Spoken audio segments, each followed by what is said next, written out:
Swastiastu. Yang saya hormati Bapak-bapak, Ibu-ibu umat sedharma yang berbahagia, izinkan pada kesempatan ini saya mendapatkan tugas layak dalam rangka piodalan di Pura Tirta Bengkulu yang kita sucikan bersama. Pada kesempatan ini saya akan mencoba menghaturkan wacana Dharma tentang bagaimana kita beragama harus mampu menyeimbangkan antara lambang-lambang dan maknanya.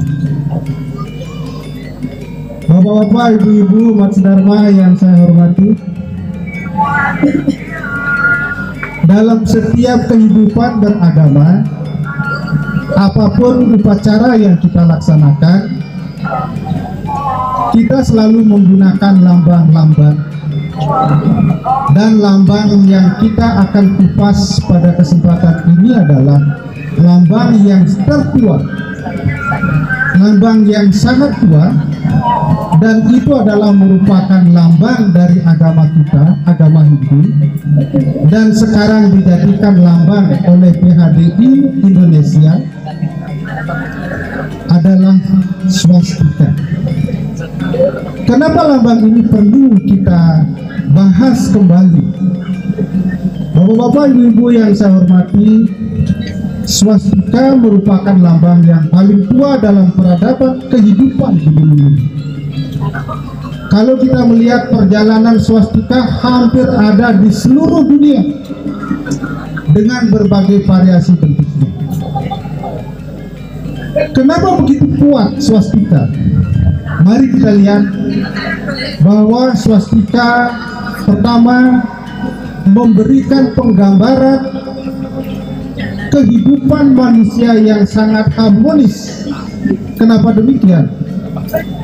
Dari swastika kita belajar tentang hubungan vertikal horizontal yang selalu harus kita harmoniskan. Bapak-bapak, ibu-ibu yang saya hormati, manusia sebagai pusat dari seluruh kegiatan atau seluruh aktivitas ada di titik tengah swastika. Karena keberadaan di titik tengah swastika itulah kita mencapai titik seimbang. Bagaimana kita bisa menjadi seimbang? Karena dengan berada di titik tengah itulah kita sesungguhnya telah mengharmoniskan hubungan vertikal ke atas, hubungan horizontal, dan hubungan vertikal ke bawah. Dalam bahasa sehari-harinya, mungkin bapak-bapak, ibu-ibu lebih mengenal dengan Trihita Karana. Hubungan vertikal ke atas adalah hubungan manusia dengan Sang Maha Pencipta. Hubungan ini berdasarkan bakti, kasih sayang, pengabdian, pelayanan. Karena dengan hanya dengan itulah kita mampu mendapatkan kasih sayang Tuhan.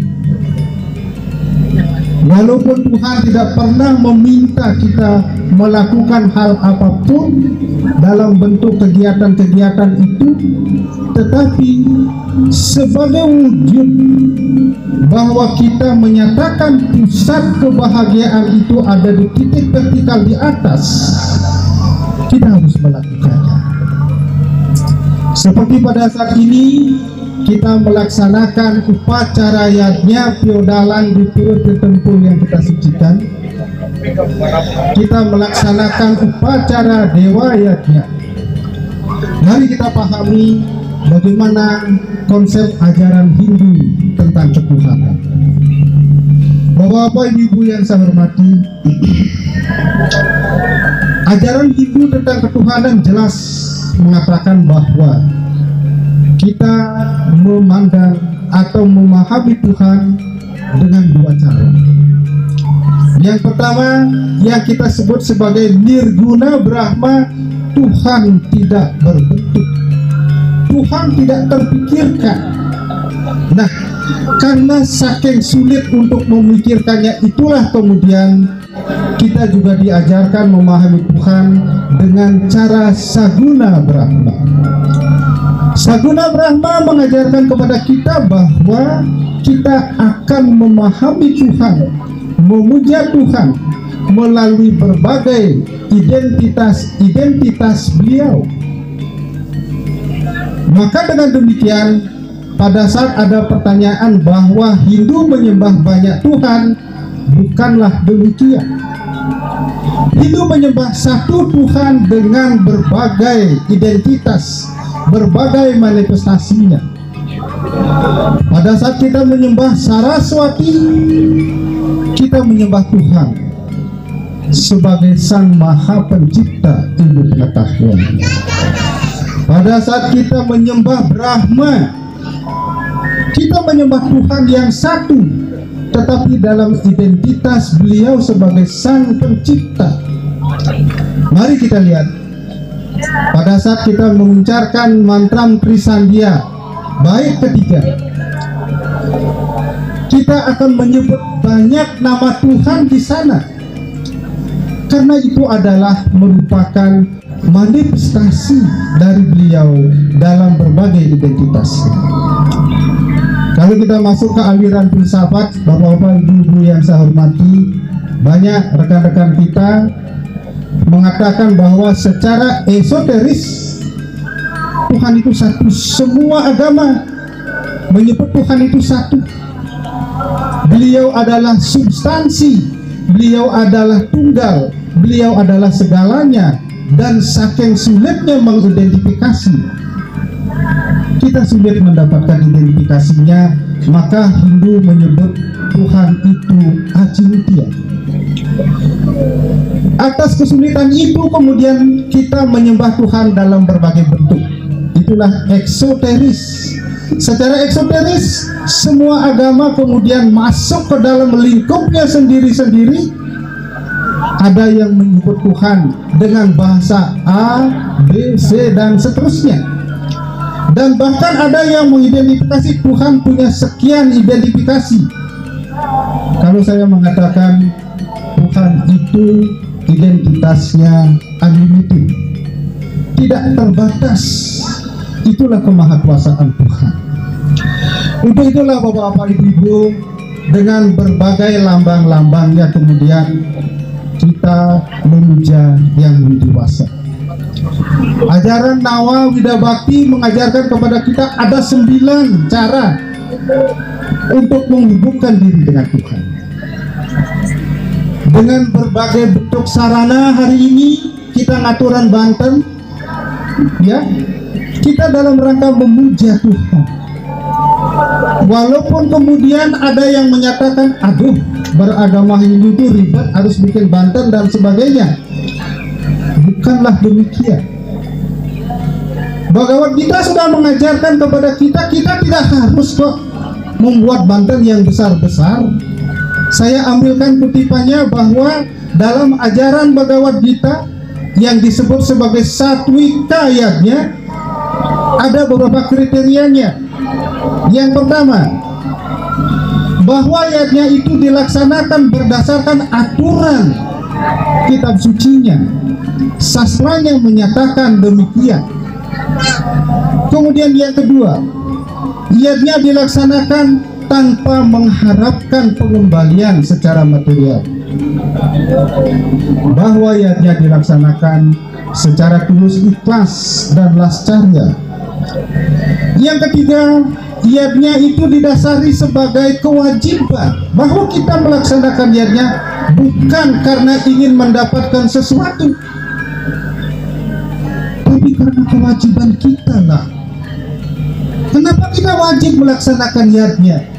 Bapak-bapak, ibu-ibu, Bhagavad Gita juga mengatakan bahwa melaksanakan ayatnya, Tuhan juga menciptakan kehidupan ini berdasarkan ayatnya.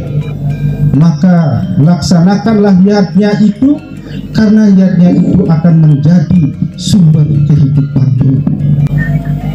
Jadi kita wajib melaksanakannya, kalaupun tidak harus yang besar-besar.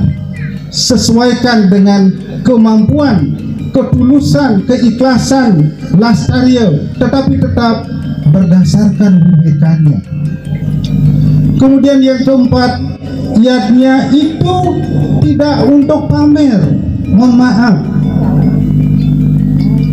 kalau masih ada umpamanya Banten saya paling gede, buahnya buah impor.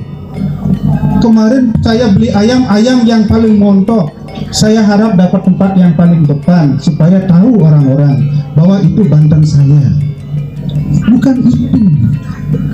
Yatnya bukan untuk dipamerkan. Maka dari itu, pada saat orang bertanya apa yang harus dikorbankan dalam yatnya, korban pertama dalam yatnya adalah mengorbankan ego kita sendiri, supaya yatnya itu tidak menjadi kotor karena keinginan-keinginan yang berlebihan, tapi yatnya itu berdasarkan pengorbanan atas ego kita sendiri. Oke. Dan kemudian diberikanlah kita pelajaran bahwa ada 9 tingkatan yatnya yang bisa kita pilih salah satunya sesuai dengan kemampuan kita, karena tujuan beryatnya tidak ditentukan berdasarkan besar kecilnya Banten yang harus dipersembahkan. Yang kelima, bahwa dalam yatnya ada makanan yang diberikan atau dibagikan. Kalau yang ini saya tidak khawatir, karena saya tadi sempat melirik dapur yang di depan itu sudah penuh makanan. Setelah kita bersembahyang biasanya makan bersama, dan setiap saya kesini pasti disediakan kopi tanpa gula lagi, karena dia tahu bahwa sukanya saya kopi yang tanpa gula. Kemudian yang keenam, dalam yatnya ada mantra. Maka pandita dan pinandita telah mengucapkan mantranya, menghantarkan yatnya kita ke hadapan Yang Maha Kuasa. Semoga atas doa-doa beliau, apa yang kita harapkan mendapatkan waranugraha. Yang ketujuh, ada pemberian amal sedekah dan ada daksina yang dipersembahkan kepada para resi.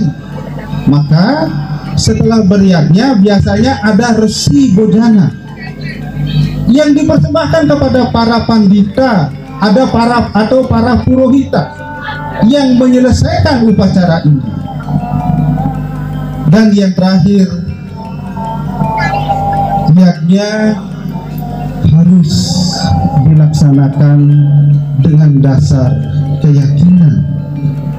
Kalau kita tidak yakin, kita tidak mendapatkan apa-apa.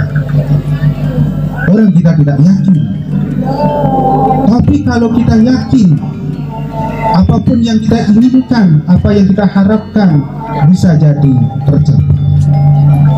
Nah, itu salah satu bagaimana manusia menghubungkan diri dengan Tuhan. Kemudian hubungan horizontal, bapak-bapak, ibu-ibu. Hubungan horizontal ini hubungan antar kita satu manusia dengan manusia yang lain. Swastika mengajarkan kepada kita bahwa laksanakanlah hubungan secara horizontal itu secara harmonis. Kapan dia menjadi harmonis? Dasarnya adalah pastikan bahwa kita memberi manfaat atau kita menjadi manfaat bagi yang lain. Hubungan antara satu manusia dengan manusia yang lain harus berjalan dengan cara yang saling menguntungkan, saling membahagiakan, bukan saling memusuhi. Bagaimana Tatua Masih mengajarkan kepada kita bahwa dalam diri setiap manusia ada zat yang sama yang berasal dari Sang Paramaatma yang kita sebut sebagai jiwatma.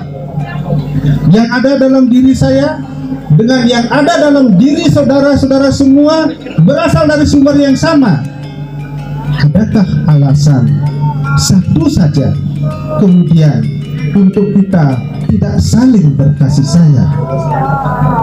Karena sesungguhnya dengan berkasih sayang satu dengan yang lain, itu adalah bentuk perwujudan bahwa kita sedang mempersembahkan kasih sayang kita ke hadapan yang Maha Kuasa.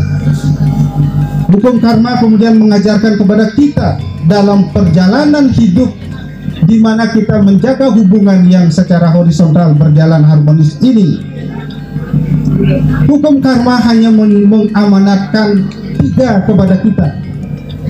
Lakukanlah, berpikir, berkata, dan berbuat yang baik, bukan karena hasil yang ingin kita dapatkan, tetapi karena itu adalah kewajiban.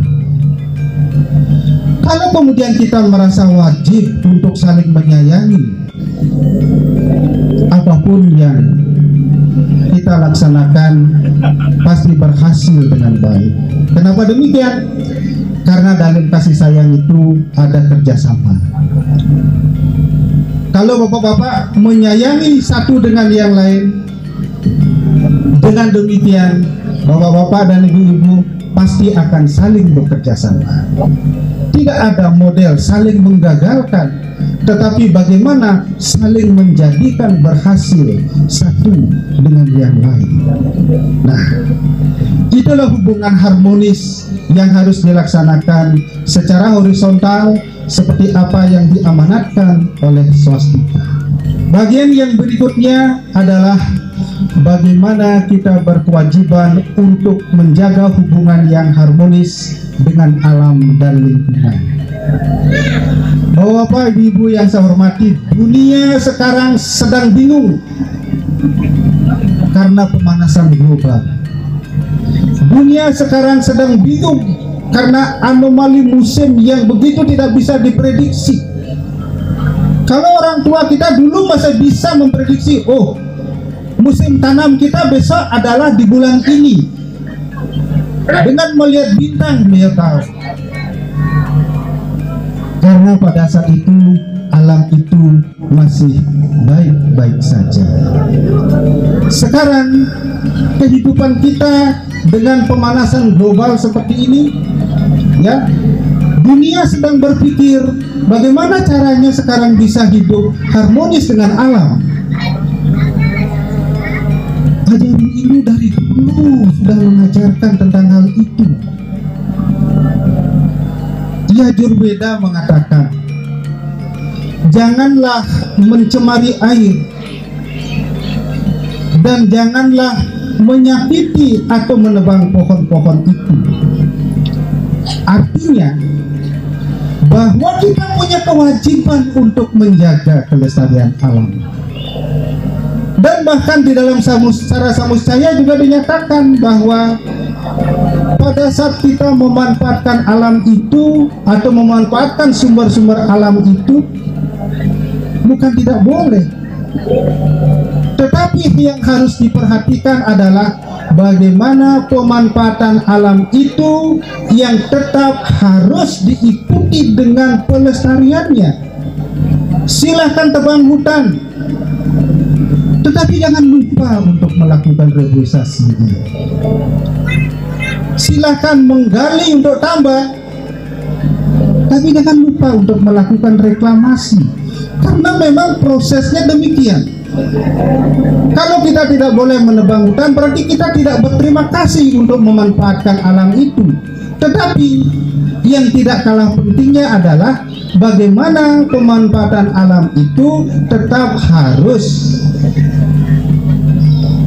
diikuti dengan pelestarian.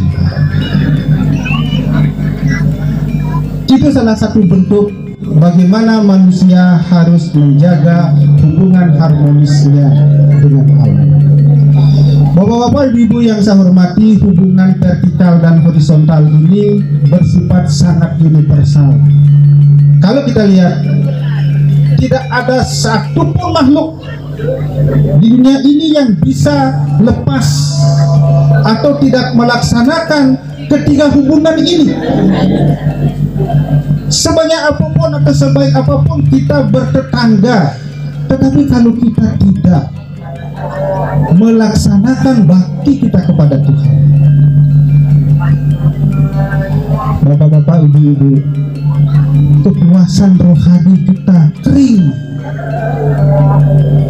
Hidup tidak cukup hanya dengan masalah-masalah material saja,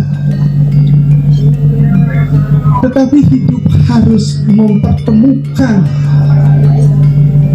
antara kepuasan-kepuasan material dan kepuasan-kepuasan rohani. Akan tetapi sebagus apapun hubungan kita dengan Tuhan, tetapi jika dengan tetangga kita tidak baik, yang itu juga tidak harmonis. Maka dari itu bapak-bapak, ibu-ibu, swastika mengajarkan kepada kita, tetaplah berada di titik tengah swastika untuk mendapatkan keseimbangan yang kokoh. Keseimbangan yang kokoh itu adalah pangkal dari kebahagiaan kita. Kenapa demikian? Karena pada saat itu kita sudah menjaga keharmonisan dan keseimbangan, kepuasan spiritual kita, kepuasan material kita, tanggung jawab kita untuk menjaga alam. Kalau diterjemahkan, itulah salah satu bentuk kebahagiaan. Semoga kita semua yang berkumpul di tempat ini dengan penuh rasa bakti, mengaturkan persembahan kehadapan Yang Widi Wase, semua mendapatkan kebahagiaan. Semoga semua makhluk mendapatkan kedamaian. Semoga semua makhluk mendapatkan kebahagiaan, saling memahami satu dengan yang lain, dan terbebas dari duka. Semoga apa yang saya sampaikan dalam waktu yang singkat ini bisa memberikan manfaat untuk kita semua. Mohon maaf atas segala kekurangannya. Saya mengakhirinya. Om Santi Santi Santi Om.